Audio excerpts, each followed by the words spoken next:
성공을 원하시는 분, 부자가 되길 원하시는 분이라면 진짜 꼭 한 번은 읽어보셔야 될 아주 좋은 책입니다.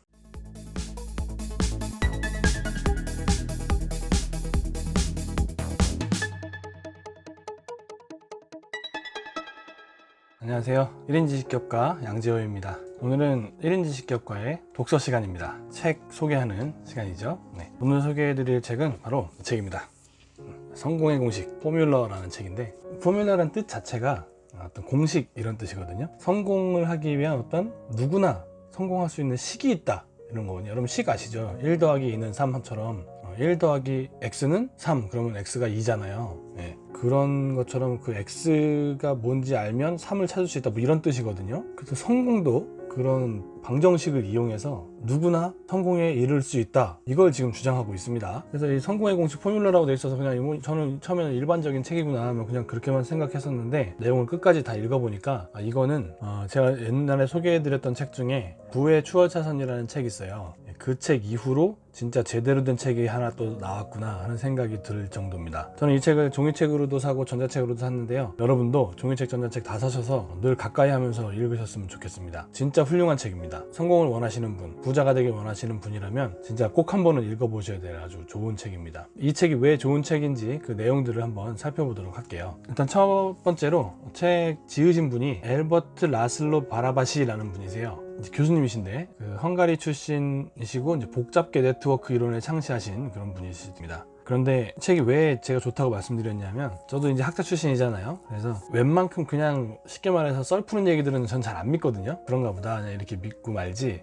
완전히 제가 100% 신뢰하진 않아요. 근데 이 책에서는 신뢰할 수밖에 없게 만드는 힘이 있어요. 왜 그러냐면 주장하는 바들이 다 논문들을 근거하고 있어요. 그래서 논문들을 다 읽어가지고 그 논문에 나오는 내용들을 이제 취합합니다. 그래서 대부분의 성공한 사람들은 어떤 특성을 갖더라 하는 거를 논문으로 그냥 다 뒷받침을 하고 있기 때문에 안 믿을 수가 없어요. 진실인 거거든요. 그게 학문을 연구하는 사람들은 다 그렇게 진실을 밝혀내거든요. 그 방법론을 이 성공하는 방법을 찾는 거에 그대로 적용시켰기 때문에 안 믿을 수가 없습니다. 그래서 저는 아주 읽으면 읽을수록 좀 빠져들었었는데 그 내용들을 좀 살펴보도록 할게요. 총 이제 이 책은 성공의 공식이 제목이니까 5가지 공식을 말을 하고 있어요. 첫 번째 공식부터 5번째 공식까지 이제 저는 이제 1인 지식기업을 하는 사람이니까 공식 중에서도 1, 2, 3, 4, 5 공식 중에 4공식은 팀의 성과를 내는 것 관련된 내용이어서 크게 이렇게 와닿진 않았고요. 1, 2, 3, 5 공식이 매우 크게 와닿았습니다. 차례대로 한번 말씀드려 볼게요. 첫 번째 공식은 뭘 말하고 있느냐, 성과는 성공의 원동력이지만 성과를 측정할 수 없을 때는 연결망이 성공의 원동력이다, 이렇게 이야기하고 있어요. 여기서 말하는 연결망이라는 것은 인맥입니다. 인맥. 책의 내용들은 이제 뒤에서 또 자세히 주요 문장들을 소개해 드리면서 말씀드릴게요. 일단 첫 번째는 성과는 일단 기본적으로 깔아야 되는 거고, 그 다음에 그게 만약에 측정이 불가능하다, 일정 수준 이상으로 올라와서 누구나 다 인정할 수 있는 수준이다, 그러면 그때는 인맥이다 이거죠, 결국은. 그 다음에 제 2공식은 이 성과를 내는 데는 한계가 있지만 성공은 무한하다라는 거예요. 이 성과, 타이거 우즈나 뭐 훌륭한 골프 선수들을 다 비교해봤자 진짜 몇 타 차이 안 나거든요. 근데 성공의 정도로 보면 어마어마한 차이가 난다는 거죠. 1등 타이거 우즈랑 2, 3등 한 선수들이랑 어마어마한 차이를, 상금도 그렇고 명성도 그렇고 어마어마한 차이를 내게 된다 하는 거예요. 그게 두 번째 공식이었고, 세 번째 공식은 이제 아주 굉장히 크게 다가왔던 내용인데, 과거의 성공에다가 곱하기 적합성을 하면 미래의 성공을 예측할 수 있게 된다 하는 거예요. 여기서 말하는 적합성이라는 게 뭔지 자세히 알아봐야겠죠. 그건 과거에 성공하신 분들도 미래에 더 성공하고 싶으실 거예요. 그래서 그런 분들은 이 적합성이라는 걸 정확하게 인지를 해야 제대로 된 미래의 성공을 이뤄낼 수 있다는 거거든요. 그거 알아보고요. 제 4공식은 팀이 성공하려면 다양성과 균형이 필요하지만 팀이 성과를 올리면 오직 한 사람이 그걸 다 독식한다 하는 거예요. 회사 생활 해보신 분들은 많이 느껴보셨을 그런 내용이에요. 그리고 5번째 공식은 부단히 노력하면 성공은 언제든지 찾아올 가능성이 있다 하는 겁니다. 이건 되게 평범한 얘기인데 그 얘기도 자세하게 리뷰를 해보도록 할게요. 제가 이제 차례대로 이제 주요 문장들을 소개를 해드릴 텐데, 저는 책 읽으면서 인덱스를 꼭 이렇게 붙이거든요. 인덱스 이렇게 많이 붙인 거 되게 오랜만입니다. 주요 문장들이 그렇게 많다는 뜻입니다. 지금도 차례대로 소개해드리도록 할게요. 소개해드릴 내용, 첫 번째 그 공식 나오는 얘기들이었죠. 테니스에서 성공은 단 한 가지 요인이 결정한다. 선수로서의 막강한 기량이다. 당연한 얘기죠. 그리고 모두가 열광하는 기술 제품은 오작동이 많으면 안 된다. 저도 책 쓰는 사람이라서 책이 늘 베스트셀러에 오르기를 바라고 또 많은 사람들에게 읽혀지길 바라는데, 모두가 열광하는 제품을 만들고자 한다면 짜잘한 오류들이 있으면 안 된다는 얘기거든요. 이게 약 성과지상주의, 또 제품지상주의, 장인정신 이런 것들하고 또 일맥상통하는 그런 얘기들입니다. 첫 번째 공식이었던 성과가 성공의 원동력이기 때문에 성공을 하기 위해서는 성과가 기본적으로 갖추어져야 된다는 뜻이에요.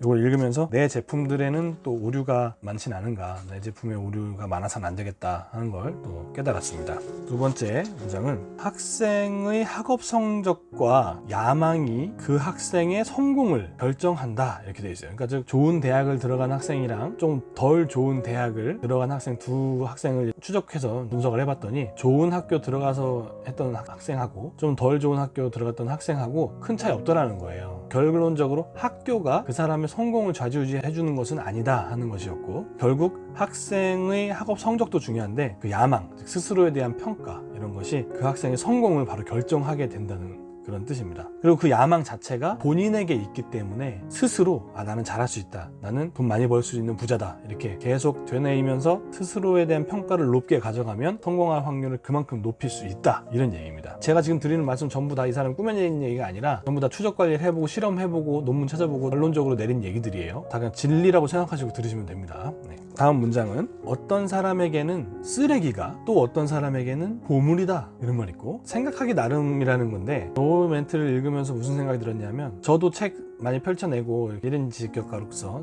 제품을 생산해내는데, 내 책이 보물인 사람도 있고요, 또 내 책이 쓰레기라고 생각하는 사람도 있습니다. 그래서 그런 사람 모두 존재합니다. 그런데 중요한 것은 누구한테는 쓰레기고 누구한테는 보물이라는 것은 내가 가진 책의 퀄리티, 내가 진짜 장인정신을 발휘해서 정말 갈고 닦아서 만든 그 책의 그 높은 퀄리티는 사람들한테는 그렇게 중요하지 않다는 거예요. 왜, 너무 놀랍지 않습니까? 이거 너무 충격이었어요, 이 얘기가. 내가 왜 진심은 통한다 이런 말 있잖아요. 그런 것처럼 내가 열심히 만들고 내가 진짜 깔끔한 책을 찍어내면 어느 사람들이나 내 책을 읽으면서 감동받고 누구나 내 책을 읽으면서 진짜 훌륭한 책이다 라고 생각할 줄 알았거든요. 근데 결국 욕할 사람은 욕해요, 그러더라고요. 그럼 거기서 그걸 느꼈어야 되는데 못 느꼈는데, 이분이 한 얘기 듣고 느낀 거예요. 책의 퀄리티는 그 사람들한테 중요한 게 아니에요. 네. 그래서 나 진짜 너무 충격이었는데, 네. 그런 내용이 있습니다.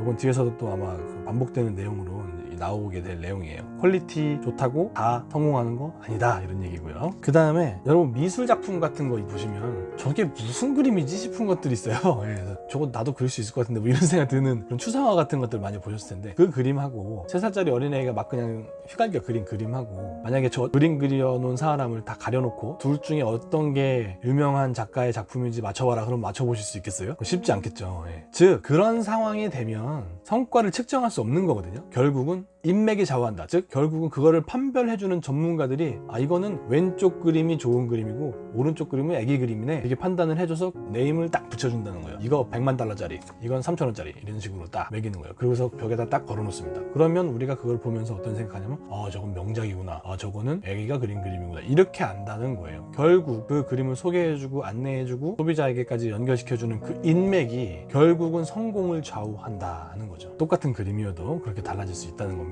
즉 그럼 우리가 성공을 하기 위해서는 어떻게 해야 되느냐, 기본적으로 일단 제가 아까도 비교했듯이 그 두 가지 그림이 비슷해야 돼요. 비슷은 해야 됩니다. 그래야 어떤 게 더 좋은지 나쁜지 판별을 못하는 상황이 되니까. 딱 봐도 누가 더 좋은지 아는데, 그죠? 그러면 인맥이 뭐 필요하겠습니까? 누가 봐도 저기 왼쪽 그림이 좋다고 할 거 아니에요. 그러면 안 되고 일정 수준까지는 올려줘야 됩니다. 어느 정도 성과는 성공에 올라가는 데까지 기초적으로 닦아져 있어야 된다는 겁니다. 그리고 경쟁이 붙었을 때, 비슷한 성과를 가졌을 때는 사회를 연결하는 연결망 등 인맥이라든지 그런 것들이 결국은 최고로 끌어당기는 힘이 된다 하는 거죠.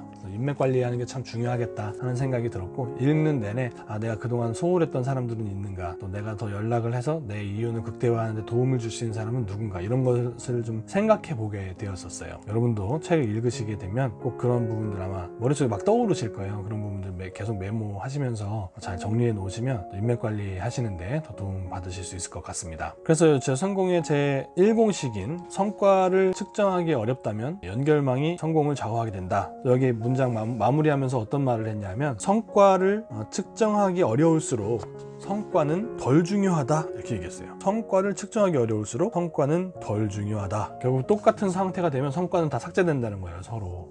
무섭습니다.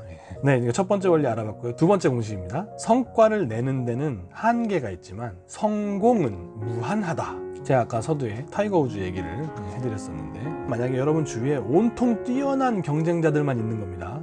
그런 상황이 있다면 그들의 우열을 어떻게 가릴 수 있을까요? 그런 측정이 불가능한 그런 상황이면 어떻게 판단을 해야 하냐 하는 겁니다. 즉 여러분도 다른 동종의 업계에 경쟁하시는 분들 아마 계실 텐데, 그런 상태에서 우열을 어떻게 가릴 것인가, 무엇이 나를 탁월하게 보이게 할 것인가 하는 것이죠. 제가 아까 말씀드렸던 사항 중에 보이게라는 포인트가 중요합니다. 무엇이 나를 탁월하게 보이게 할 것인가, 그게 아주 중요합니다. 성과를 낼 때 경쟁하는 사람들하고 어느 정도 일정 수준의 성과를 가져간다면 탁월해 보이는 것, 잘 포장하는 것, 마케팅하는 것이 그만큼 중요하다는 뜻입니다. 그리고 여기 두 번째 성공 공식에서 네 번째 사항으로 예시를 드는 게 있는데, 특이하게 그런 상황에서 여러 사람들이 있는 그런 와중에 한 번 성공하기라는 것이 얼마나 어렵겠는가 하는 거예요. 진짜 어렵겠죠. 그 중에서 진짜 말 그대로 재수 좋은 사람이 성공할 것 같잖아요. 그런데 한 번 이긴 사람, 한 번 1등을 차지했던 그 사람이 그 다음번에 계속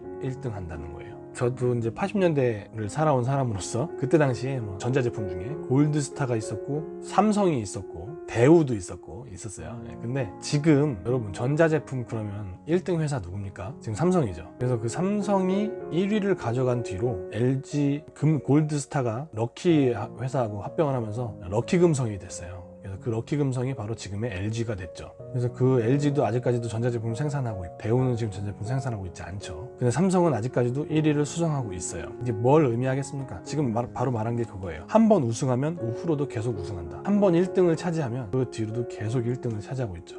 놓치지 않고 있죠. 벌써 30년이 지났지만 40년 가까이 지나고 있지만 아직도 삼성이 1위입니다. 바로 이 책이 왜 진실을 말하고 있다고 하는지 이해되시죠 이제? 즉 성공만큼 성공을 부르는 게 없다, 이런 뜻이 되겠습니다. 성공이 성공을 낳는다, 이런 뜻도 되겠고요.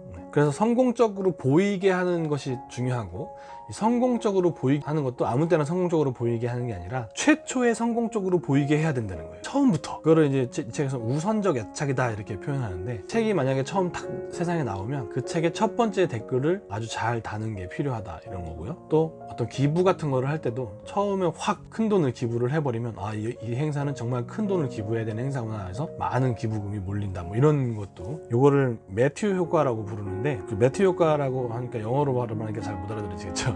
우리나라 말로 따지면 마태 효과라고 하죠. 우리 성경책에 보면 마태복음이라는 게 있어요. 그래서 마태라는 분이 쓰신 파트죠. 근데 거기 뭐라는 성경 구절이 있냐면, 무릇 있는 자는 받아 풍족하게 되고 없는 자는 그 있는 것까지 다 빼앗기리라, 이런 말이 있어요. 있는 자가 더 풍족하게 되고 없는 자는 그것도 뺏길 것이다. 지금 요즘 말하고 있는 자본주의의 부익부 빈익빈 현상을 성경 구절이 말하고 있는 거죠. 2000년 전에 쓰였던 책인데 말이죠. 근데 그걸 매튜 효과라고 부르는데, 성공한 사람이 계속 성공하기 때문에 가진 자가 계속 가지게 된다는 그런 자본주의의 원리까지도 이 책에서 설명을 하고 있습니다. 그 다음에 지식은 지식을 낳고 기술은 기술을 낳으며 전문성은 전문성을 낳는다. 이런 경험들이 축적되어서 성공으로 이어지고, 성공이 결국 또 다른 성공을 낳는다. 요거는 약간 말콤 그래드웰이 쓴 아웃라이어라는 책 있죠. 그 아웃라이어하고도 약간 일맥상통하는 그런 부분입니다. 처음에 최초부터 선택된 자들이 그들을 계속 우월한 입지를 가져가면서 결국에 훌륭한 사람으로 성장하게 된다, 이런 뜻인데, 최초에 잘 키워놓는 게 중요하다 하는 거고, 첫 번째 상품이 그렇게 중요하고 첫 번째 댓글이 그렇게 중요하고, 그런 첫 번째 우선적 효과라는 것이 그렇게 중요하다 하는 걸 강조하고 있어요. 그 다음에 이 비슷한 성과를 가져갔을 때는 결국엔 평가에 의존을 하게 된다 하는 거예요. 그래서 초기 평가는 성공에 시동을 건다, 이렇게 표현됐어요. 모든 마케팅을 하실 때, 여러분 지식 상품을 파실 때도 마찬가지로 초기 평가가 얼마나 중요한지 잘 생각하시고 행동에 옮기시면 되겠습니다. 제가 이 책을 읽으면서 무슨 생각 들었냐면, 여러분 수산시장 같은 데 가시면 첫날 게시한다 그러죠. 게시하는 손님한테 덤으로 많이 주는 걸 볼 수 있어요. 게시 손님이 그만큼 중요하다는 뜻이거든요. 많이 주고 잘해주고 그렇게 합니다. 대신에 그 가격을 깎지 말라고 해요. 그분들이 부정탄다 그러죠. 게시 손님한테는 잘 해주되 가격은 그대로 쳐주는 게 이제 어떤 불문율처럼 되어 있습니다. 여러분 수산시장 가서 아침에 첫 손님이시면 깎지 마세요. 안 깎을 테니까 많이 주세요. 그러면 그분들 많이 줄 겁니다. 많이 파십시오. 그렇게 한마디 해주고 가면 아주 좋아하실 거예요. 그래서 그분들이 게시의 힘, 즉 초기 평가의 힘을 잘 알고 있기 때문인 것 같아요. 물론 사가신 분이 저 집에서 샀다고 뭐 소문내고 다니는 건 아니지만 그분들의 어떤 마인드 컨트롤이랄까? 그런 느낌을 준다는 거죠. 게시를 늦게 하면 늦게 할수록 장사 시간이 적어지고 상품의 질, 생선이 질이 떨어지기 때문에 게시를 빨리 하는 게 그분들한테 중요하다는 뜻이죠. 그분들은 이 초기 평가의 중요성을 예전부터 알고 계셨던 것 같아요. 그리고 또 중요한 얘기가 있었습니다. 여러분 이제 경쟁자와 경쟁을 하실 때 포지티브 경쟁이 있고 네거티브 경쟁이 있어요. 그래서 그 사람을 칭찬하지는 않더라도 내 거에다가 칭찬하고 댓글을 다는 경우가 있고 또 내 거에다 아무 댓글을 안 달더라도 경쟁자한테 혹평을 다는 경우들이 있어요. 네거티브 전략들이죠. 특히 정치 같은 거 할 때 그런 거 굉장히 많이 볼 수 있는데 여기 어떤 멘트가 있냐면 최초의 호평은 성공에 필수적이지만 최초의 혹평이 반드시 더 많은 혹평을 야기하지는 않는다. 그러면서 무슨 얘기를 하냐? 우선적 애착은 선한 힘이다. 사악한 의도로 이를 이용하려는 사람들에게는 통하지 않는다. 이렇습니다. 이게 무슨 얘기냐면 선풀은 또 다른 선풀을 부를 수 있지만 악풀은 또 다른 악풀을 가져오지 않는다는 거예요. 우선적 애착은 선한 힘이다 라는 뜻이죠. 악풀은 의미가 없고 경쟁자 네거티브보다는 내 컨텐츠에 차라리 선의의 댓글을 다는 게 훨씬 더 생산성이 있고 우선적 애착을 발휘시키는 힘이 된다 하는 뜻입니다. 결국 창작물을 창작하셨으면 물건을 판매하실 상황이 되면 칭찬 같은 거를 공개적으로 하도록 유도하시는 게 좋다는 뜻이고요. 또 반대로 생각하면 혹평에 달렸다 하더라도 크게 신경 쓸 필요 없다 하는 거죠. 그런 혹평들이 또 다른 혹평들을 불러오지는 않을 테니까 걱정하지 말아라 이런 뜻이죠. 그래서 자신감을 가지시고 좋은 선풀을 달게끔 노력을 하시는 게 좋겠다 하는 겁니다. 그러면 탁월한 대상은 과연 뭐가 탁월한 건지, 정말 탁월한 건지 아니면 탁월해 보이는 뭔가 다른 이유가 있는 건지 이런 것들을 알아보도록 하겠습니다. 여러분이 어떤 물건을 사실 때 늘 사람들은 이왕이면 최고의 물건을 사기를 원합니다. 그래서 다른 어떤 비슷한 책들이 있다면 베스트셀러를 사기를 원하고 또 비슷한 영화들이 있다면 평점이 제일 높은 영화를 보기 원하고 같은 가격이라면 더 고급 승용차를 타기를 원하고 뭐 이런 식으로 최고를 선택하는데 사람들은 망설이지 않아요. 그만큼 최고라는 것이 입지가 아주 중요하다는 뜻이죠. 그래서 아까 처음에 말씀드렸던 우선적 애착 있죠. 처음에 사람들이 댓글을 달아주고 선풀을 달아주는 것까진 좋지만 그것만으로는 성공하기 어렵고 결국 상품의 적합성과 병행을 해야 한다 하는 거예요. 성공에 성공을 낳는 현상에 우선적 애착이 시동은 걸어주지만 지속적으로 스피드를 내서 나가려면 이 상품의 적합성이 반드시 병행이 돼야 된다 이런 뜻이거든요. 뛰어난 실력을 보여주면 기름이 식초 위로 떠오르듯 적대적인 사회적 영향을 극복하고 승리해 정상에 우뚝 선다는 사실을 보여준다 이렇게 말하고 있어요. 우연히 이런 성공 같은 것도 댓글이나 이런 조작을 통해서도 가능은 할 수 있지만 결국 적합성이 있어야 미래까지 성공을 할 수 있게 된다 이런 뜻이거든요. 바로 이것이 3법칙이 되겠습니다. 세 번째 법칙, 과거의 성공에 적합성이 곱해지면 미래의 성공이 결정이 된다 이런 뜻입니다. 여기서 말하는 이 적합성, 바로 상품성, 보품질 이런 뜻이에요. 사람들이 그런 선풀을 달고 이러는 것은 허접하기 그지없는 그런 대상들한테 기꺼이 지원하는 경우는 없다 하는 거고요. 이 성과와 우선적인 애착이 동시에 조화를 이루게 되면 성공의 완벽한 조건이 갖추어진다 이렇게 말합니다. 즉 이분이 말씀하시는 이 3법칙, 이게 제일 중요한 세 번째 법칙이잖아요. 세 번째 법칙이 제일 충격적으로 다가왔다고 했는데 성과 최대한 끌어올리시고 그 상태에서 우선적 애착으로 불을 딱 땡기면 성공이 확 일어난다는 거예요. 그래서 저는 앞으로도 업무를 추진하고 마케팅을 공격적으로 벌일 때에는 이 법칙을 꼭 기억하려고 해요. 과거의 성공과 적합성이 어우러지면 미래의 성공이 된다. 즉 성과와 우선적 애착이 조화를 이루면 성공의 완벽한 조건이 된다 하는 겁니다. 진짜 중요한 얘기입니다. 세 번째 법칙이었던 적합성에 대해서 말씀드렸고요. 네 번째 공식은 이제 팀이 성공하려면 다양성과 균형이 필요하지만 팀이 성과를 올리면 오직 한 사람이 공을 독차지한다 이런 뜻이 있었어요. 재능 있는 사람을 채용할 때 팀의 성과보다 개인의 성과를 우선시하면 원하는 결과를 얻기 힘들다 이런 거죠. 훌륭한 사람들로만 모아놓으면 결국 팀워크를 발휘하기는 어렵다 이런 뜻이거든요. 1인 지식기업 하시는 분들은 사실 혼자 하니까 팀워크에 대해서는 크게 생각 안 하셔도 될 것 같아서 4법칙에 대해서는 중점적으로 읽지는 않았습니다. 전체적으로 읽긴 읽었어요. 근데 크게 와닿는 내용들은 없었습니다. 5공식, 마지막 공식이죠. 5공식에서 무슨 얘기였냐면 Q 요인과 끈기와 노력이 곱해지면 장기적 성공으로 연결된다, 이런 얘기입니다. 네. 문장으로 만들면 부단히 노력하면 성공은 언제든 찾아올 가능성이 있다, 이런 뜻이었습니다. 내용을 살펴보도록 하겠습니다. 주요 문구들이죠. 네. 참 신기한 내용 하나 소개해드립니다. 심리학자인 딘 키스 사이먼턴이라는 분이 고대부터 오늘날에 이르기까지 다빈치, 뉴턴, 에디슨을 망라하는 2000명의 과학자와 발명가들의 이력을 분석했어요. 왜 분석했냐면 그 사람들의 업적 중에 최고 업적이 도대체 몇 살 때 발생된 업적인가, 이거를 판단해 보고 싶었던 거예요. 그래서 사람들의 연구력이, 사람들의 성과가 최고치를 찍는 때가 언제냐를 알고 싶었던 거예요. 조사를 해서 결론을 내린 게 신기하게도 대부분이 39살에 역사의 족적을 남길 만한 업적을 이루었다 합니다. 39세라고 딱 찍어줬어요. 딱 보고 진짜 그런가? 그래서 저도 이제 39세 지났으니까 39세 때 과연 내가 어떤 상태였는지 잘 생각해보니까 진짜 그렇더라고요. 39세 때 진짜 엄청나게 많은 아이디어를 내고 엄청나게 많은 결과물들을 뿜어내고 또 실제 그거를 상품화하는 과정을 거쳤고 많은 성과를 거두어들였던 때였다 하는 거를 이 얘기를 보고 깨달았어요.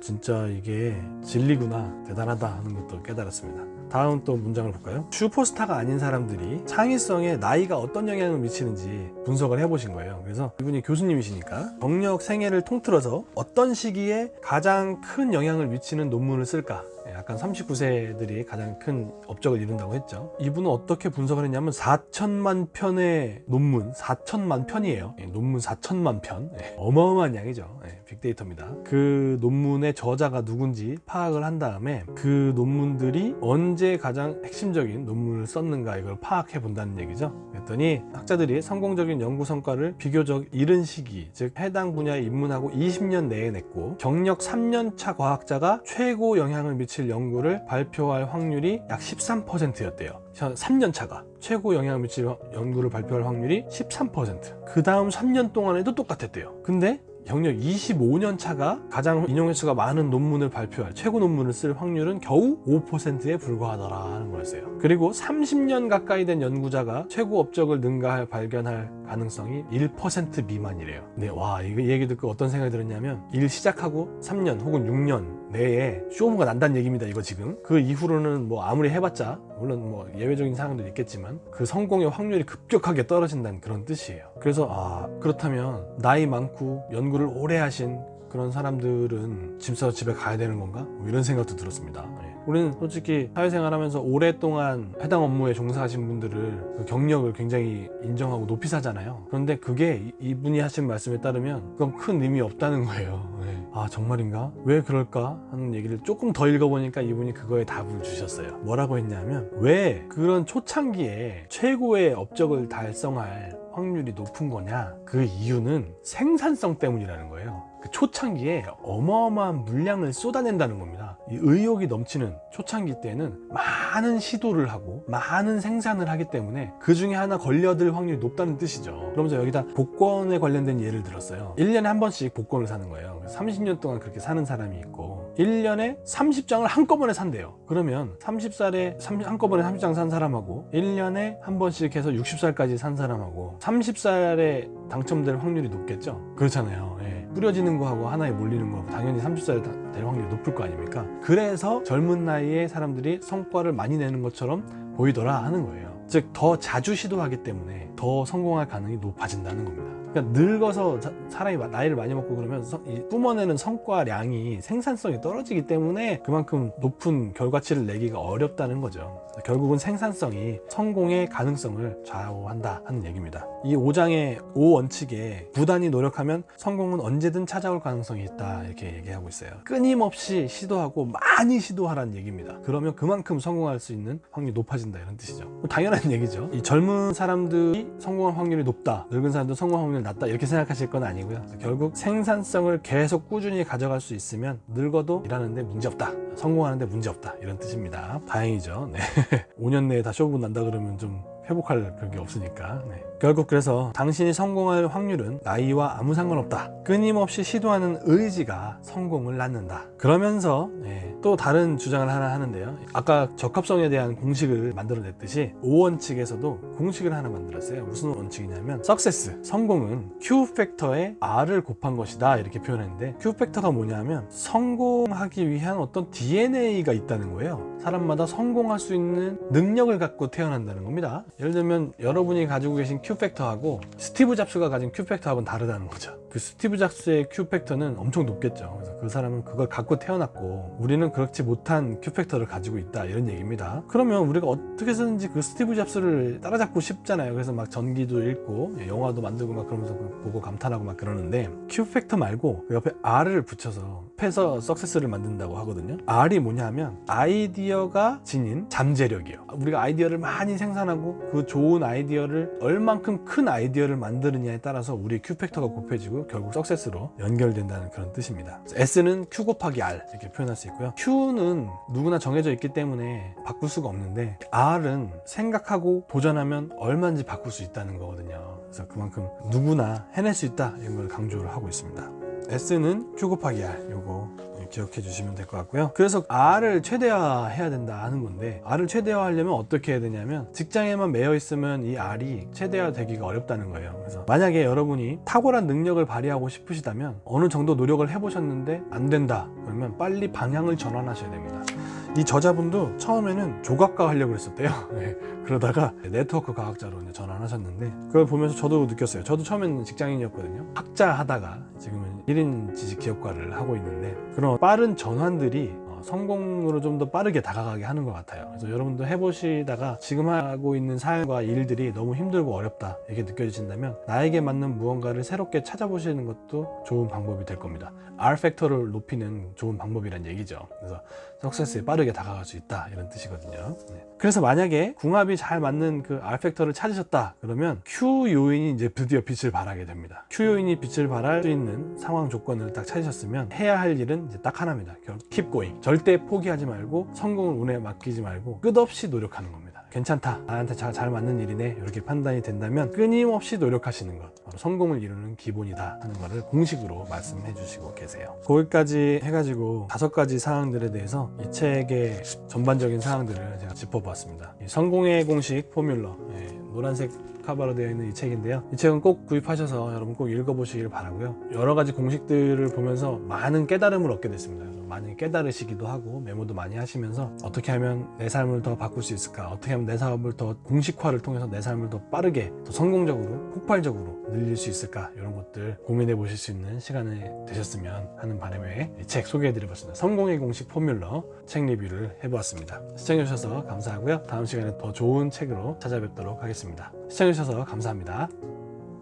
네, 오늘 영상 재미있게 보셨나요? 오늘 보신 영상이 여러분의 삶에 꼭 도움이 되기를 진심으로 소원합니다. 영상이 도움이 되셨다면 여기 구독하기 꼭 눌러주시고요. 그리고 이쪽에 보시는 영상들은 제가 여러분께 추천드리는 영상들입니다. 꼭 한 번씩 보시기를 추천드립니다. 영상 시청해 주셔서 감사합니다.